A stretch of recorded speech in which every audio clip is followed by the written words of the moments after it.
बच्चों अज आप जमात 7वीं का दूजा पाठ खेती ले मिट्टी अते पानी परख बारे पढ़ांगे। सफल फसल पैदा करने लई अते खेत की मिट्टी की समस्या बारे जानकारी प्राप्त करने लई मिट्टी परख कराउणी बहुत जरूरी है। इस पाठ विच मिट्टी अते पानी परख की महत्ता, तरीका अते परख नतीजों तो मिलने वाली जानकारी दी गई है। बच्चों मिट्टी परख क्यों करनी चाहिए? मिट्टी परख राही खादां की सुचज्जी वरतों की जा सकती है।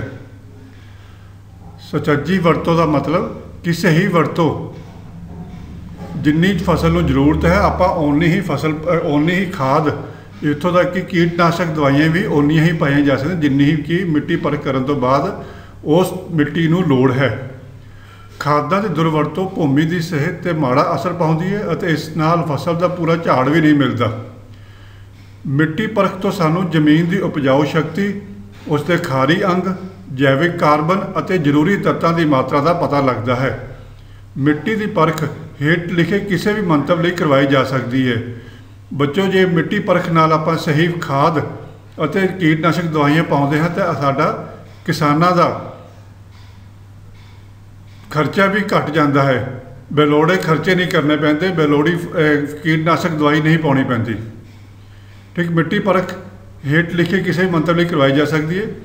फसलों लई खादां की जरूरत अते उन्हां दी मात्रा जानन लई, कलराठी जमीन के सुधार वास्ते, बाग लाउण वास्ते जमीन की योग्यता जानन लई, ये तीन कारणों कारण असीं मिट्टी की परख कराउणी बहुत जरूरी है। किसी भी मंतव लिए मिट्टी की परख कराउण लई यह बहुत जरूरी है कि खेत विचों मिट्टी का नमूना सही तरीके नाल लिया जाए। अनगेली नाल लै गए मिट्टी के नमूने लैके उसकी परख कराउण नाल खेतों बारे सही जानकारी नहीं मिल सकती। इस करके हेठ लिखे ढंगां नाल मिट्टी के नमूने लैने चाहिए हैं। मिट्टी का नमूना भरने लई बहुत ध्यान रखना है कि किस तरह लगाना है। पहला, फसल विच खादां की जरूरत संबंधी मिट्टी परख कराउण लई नमूना लैण का तरीका। जे असीं पता करना है कि इस मिट्टी विच कितनी खाद की लोड़ है, उस लई किस दा तरीका वरतना चाहिए मिट्टी परख करवाउण लई मिट्टी इकट्ठी करन दा। तो जमीन की उपरली तह तो घाह फूस परे कर दो, पर मिट्टी बिल्कुल ना खुरचो। कही या खुरपे नाल अंग्रेजी के अखर वी की शक्ल का 6 इंच डूंगा टोआ पुट्टो, जिस तरह कि तुहानूं आप फोटो में तस्वीर चित्र में भी विखाया गया है। जिस तरह कि विचों वी शेप का तो 6 इंच डूंगा टोआ पुट्टना है। इस टोए के एक पासियों तकरीबन 1 इंच मिट्टी की तह नूं उपरों थल्ले तक एकसार कटो।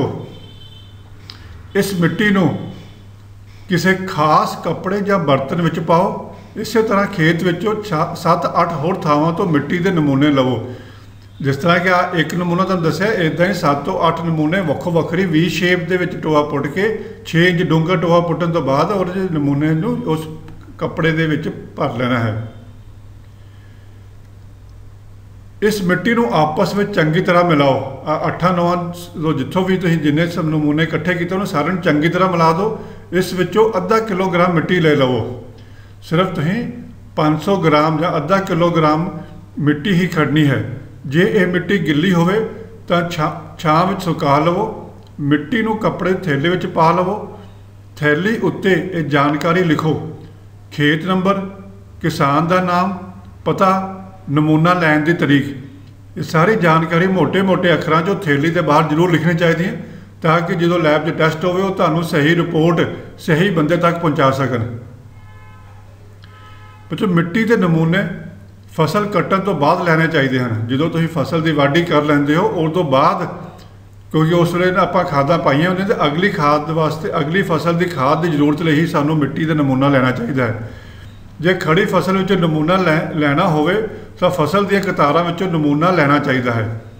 जिस जमीन की किस्म अते उपजाऊ शक्ति वक्री होवे उस विचों अलग अलग नमूना भरना चाहिए है। अगला, कलर वाले जमीनों में मिट्टी का नमूना लैन का तरीका। जो कलर वाले जमीनों मिट्टी का नमूना लेना वो किस तरह लेना है, आ तस्वीर नूं नाल समझी जाओ। कलर वाली जमीन में 3 फुट डूंगा टोआ पुट्टना है। बच्चों इत्थे 3 फुट डूंगा टोआ पुट्टना है कलर वाली जमीन का। जो कलर की सुधारन वास्ते आप नमूना लेना है तो उत्थे 3 फुट डूंगा टोआ पुट्टना है। जिसका एक पासा सीधा और दूजा तिरछवा होवे। तस्वीर च धुंधला जिहा नज़र आ रहा, तिरछवा ले रहा आपां ते एक बने बिल्कुल सीधा। खादा वास्ते वी शेप ते 6 इंच ते इहदे वास्ते एक पासों तिरछा तो दूजे पासे सीधा 3 फुट डूंगा टोआ पुटना है। इस टोए के सीधे पासे तो खुरपे नाल मतलब अलग अलग तहां की अलग अलग थैलियां बनाउणियां। 0 तो 6, 6 तो 12, 12 तो 24 मतलब कि 1 फुट तक, और 24 तो 36 इंच की डूंघाई तो 1 इंच मोटी मिट्टी की तह उपर थले तक अलग अलग कट्टो। जो वक् वक्रे तुहानूं दस्सिया इन्ने इंचां दे विचों कट्ठी मिट्टी 1 इंच मोटी मिट्टी की तह उपरों थले तक अलग अलग कटनी है। हर डूंघाई के नमूने को कपड़े की साफ थैली में पाओ और उस उपर पहली दसी गई जानकारी लिखो। जिस तरह पहले दसिया किसान का नाम, जमीन का नंबर, अपना पता तो अपना फोन नंबर जरूर लिखो। फिर बाग लगाने लिए मिट्टी परख कराने वास्ते नमूना लैन का ढंग। हुण जे तुसीं उस खेतों में बाग लाना चाहते हो तो उस दी मिट्टी परख लिए किस तरह नमूना लैना है, चित्र को चंगी तरह समझियो। जिस खेत में बाग लाना होवे उस खेत के विचाले उस विच जाके तुसीं 6 फुट डूंगा टोआ पुटो जिसका एक पासा सीधा और दूजा तिरछा होवे। जिस तरह तुहानूं कलरी जमीन का नमूना लैन वास्ते कहा सेम उदा ही लैना है, पर आ 3 फुट जगह 6 फुट डूंगा टोआ पुटना है। इस टोए के सीधे पासे तो खुरपे नाल 0 तो 6, 6 तो 12, 12 तो 24, 24 तो 36, 36 तो 48, 48 तो 60 और 60 तो 72 इंच की डूंघाई तो 1 इंच मोटी मिट्टी की तह एक सार उतारो। इत्थे बच्चों 1 इंच मोटी तह उतारनी आपां, जिद्दां जिद्दां तुहानूं इंच दसे किन्ने किन्ने इंच तो उतारनी है। वो उस तरह ही हर नमूने लिए अलग अलग डूंघाई तो अद्धा अद्धा किलो मिट्टी लवो। जिदा 0 तो 6, 6 तो 12, 12 तो 24 जिदा वक् वक् डूंघाइयाँ उन्होंने तो अद्धा अद्धा किलो मिट्टी लैनी है। वक्खो वक्खरी तह बना के अद्धा अद्धा किलो मिट्टी लैनी है। जो किते रोड़ा या कंकरां दे ते होवे तां उसका नमूना अलग लैके वक्खरी थैले विच पाओ। जे किसे तह दे विच मिट्टी या रोड़ आउंदे ओहदा फिर वक्खरा थैला एक बनाओ। इस बारे जानकारी भी लिखो, जिमें कि रोड़ा या कंकरां वाली तह की डूंघाई और मोटाई, मतलब कि जिथे रोड़े निकलते या कंकर निकलते उसकी डूंघाई जरूर लिखनी है उस थैली ते। जिस तरह बाकी थैलियां तुहानूं दस्सिया उस तरह इस थैली ते भी अपना नाम, जमीन का नंबर, पता तो मोबाइल नंबर जरूर लिखना है। जे सिंचाई लिए पानी परख करना है कि पानी मिट्टी नूं उस जमीन नूं पानी की कितनी लोड़ है, तो फिर आपां किदां करना। साडे प्रांत विच धरती हेठले पानी सारे इलाकों में फसलों और जमीनों लिए इक्को जिहे अनुकूल नहीं हैं। मतलब कि हर जमीन च जो जो इलाका बदलता है उस तरह ही पानी की लोड़ भी वक् वक्खर होंदी है। उदाहरण वजों दक्षिण पश्चिमी जिलों के बहुत सारे रकबे विच धरती हेठला पानी लूणा या खारा है। जे जमीन की सच्चाई इहो जिहे पानी नाल लगातार की जाए तो जमीन कलराठी हो जाती है, उसकी उपजाऊ शक्ति भी घट जाती है। इस करके जरूरी है कि ट्यूबवैल के पानी की परख करवा लाई जाए। ट्यूबवैल के पानी का नमूना लैन का तरीका, ट्यूबवैल नूं अद्धे घंटे लिए चलाओ और फिर साफ सुथरी खाली बोतल नूं इसे पानी नाल धो के भर लवो। बोतल नूं साबन या कपड़े धोने वाले पाउडर नाल साफ ना करो। इस उत्ते साफ ढक्कन या कारक लगा दो तो उस उपर किसान का नाम, पता और ट्यूबवैल की डूंघाई जरूर लिखो। मिट्टी और पानी परख की प्रयोगशाला, मिट्टी और पानी के नमूने किसी नेड़े की मिट्टी परख प्रयोगशाला में पहुँचते करने चाहिए हैं। तुहानूं पहले पता होना चाहिए है कि मिट्टी परख तो पानी परख की प्रयोगशाला कित्थे, तो सारे नमूने लैके उन्होंने प्रयोगशाला समय सिर पहुँचाने हैं। मिट्टी और पानी की परख पंजाब एग्रीकल्चर यूनिवर्सिटी लुधियाना विखे की जाती है। इस तो इलावा यूनीवर्सिटी के खेतरी खोज केंद्र गुरदासपुर और बठिंडा विखे भी यह परख की जाती है।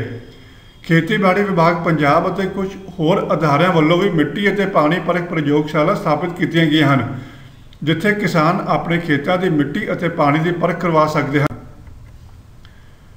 मतलब मिट्टी और पानी परख में मिलने वाले नतीजों का की करना है। मिट्टी परख कराउण नाल जमीन की किस्म, खारी अंग, नमकीन पदार्थ, जैविक कार्बन, नाइट्रोजन, फास्फोरस, पोटाश ਅਤੇ लघु तत्तां ਜਿਵੇਂ कि जिंक लोहा मैगनीज बारे जानकारी मिलती है।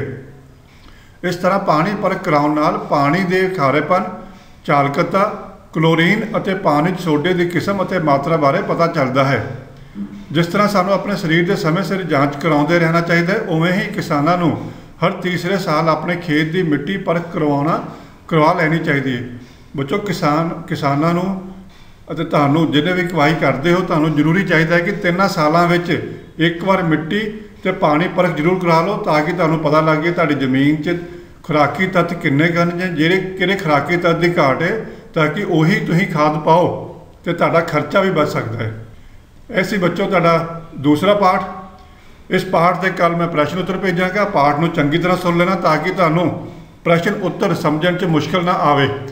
बच्चों इस चैनल ਨੂੰ जरूर सबसक्राइब करो ਤਾਂ ਜੋ ਤੁਹਾਨੂੰ ਸਮੇਂ-ਸਮੇਂ ਸਿਰ ਤੇ ਤੁਹਾਡੇ ਅਲੱਗ-ਅਲੱਗ ਪਾਠਾਂ ਦੇ ਵੀਡੀਓ ਪਹੁੰਚ ਸਕਣ। ਧੰਨਵਾਦ।